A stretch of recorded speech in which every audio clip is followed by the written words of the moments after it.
On va suivre notre amie Stéphanie Malorand. Pour la visite d'un musée, alors croyez-moi, hein, je suis rarement bluffé à ce point-là, mais là, vraiment exceptionnel et c'est pas loin d'ici.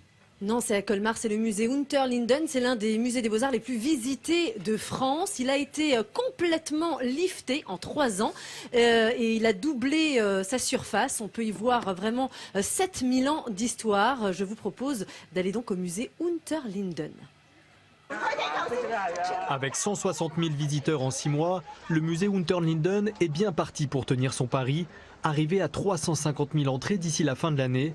Un bel exploit et une fierté pour sa directrice. Le musée de Lyon, qui est le top premier, a 300 000 visiteurs par an. Vous voyez, la piscine de Roubaix, c'est 270 000 visiteurs. Nous, on veut ces 350 000 visiteurs et on les aura. Et je trouve que c'est important. Colmar, c'est quand même pas la ville de Lyon ou l'agglomération de l'île-Roubaix. Donc je trouve que c'est assez extraordinaire. Pour arriver à ce résultat, le musée a réalisé 3 années de travaux. Sa surface a doublé et il peut désormais exposer toute une partie de ses collections qui dormaient jusque-là dans ses réserves.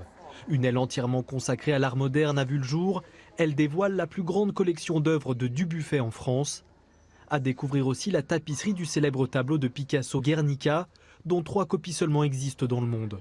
Mais si le public est si nombreux, ça reste pour voir une œuvre datée du XVIe siècle, celle de Matthias Grunewald. C'est toujours le retable d'Isenheim. Moi, je ne m'en lasse pas. Hein. Moi, j'aime beaucoup l'art contemporain, mais évidemment, le retable, je voulais absolument le voir. Le plus fameux, c'est l'altar d'Isenheim. Pour moi, la plus belle œuvre, c'est la crucifixion de Grunewald. C'est fantastique. Quand le visiteur arrive, quel qu'il soit, il trouve toujours quelque chose, que ce soit la frayeur devant le Christ, on a les poils qui se hérissent, ou que ce soit la beauté et la tendresse de la Vierge et son enfant, ou la belle couleur, ou la technique de la sculpture. C'est un tout, c'est inexplicable, mais c'est comme ça marche. Les touristes français et étrangers devraient continuer d'affluer. Le musée proposera une nouvelle exposition, Autodix et le retable d'Isenheim. Voilà ce retable qui est vraiment le joyau du musée. Je sais qu'il y a 300 000 visiteurs cette année qui sont venus, notamment pour cela. Je crois que vous le connaissez. Oui, j'en ai même une petite version chez moi. Parce que ce qui est formidable dans ce retable, c'est qu'il y a des volets qu'on ouvre et qu'on ferme. Oui, bien sûr. Suivant les moments de la liturgie, Pâques, Noël et tout ça. Oui, il se lit comme un livre. En voilà, 3 fois. donc il s'ouvre. Et il y a de nombreuses années, avant bien sûr tous ces travaux, il y avait, on vendait à la boutique du musée déjà une petite...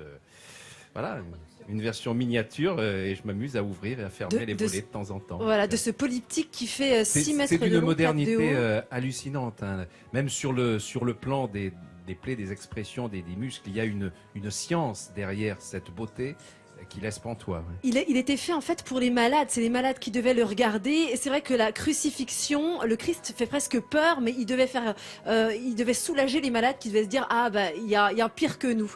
Il y a ça. On peut voir ça comme ça. C'est les Antonins, c'est vrai, c'était les Antonins qui le faisaient représenter aux malades. Et après il y avait la Sainte Vierge quand on l'ouvrait, qui elle devait soulager les malades. Ça te faisait du bien de regarder. C'était un peu la télévision de l'époque. C'était le Midi en France de l'époque, hein, le retable d'Isenheim pour les... Absolument. En tout cas, un musée qu'il faut absolument voir si vous passez par Colmar.